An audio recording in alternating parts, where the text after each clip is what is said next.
எனக்கு ஒரு good news. எருமையை பார்க்குற தூக்கி எறியல, அங்கே எழுதியிருக்கு அதே மண்ணை திரும்ப அவர் இன்னொரு பாத்திரமா. மகனே, நான் உன்னை தூக்கி தூக்கி வீசுறதுக்காக நான் எடுக்கலடா. நீ உடைச்சு போயிருவன்னு எனக்கு தெரியும். உன் பலவீனம் எனக்கு தெரியும்.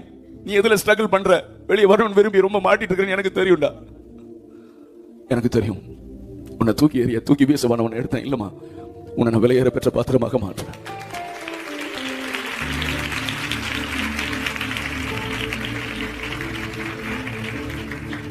இப்போ ஒரே ஒரு செகண்ட் கொடுக்குறேன், கண்ணை மூடி. ஆண்டவரே, இன்னும் என்ன நம்புறீங்களா? பேசுங்க, நீங்க பேசுங்க.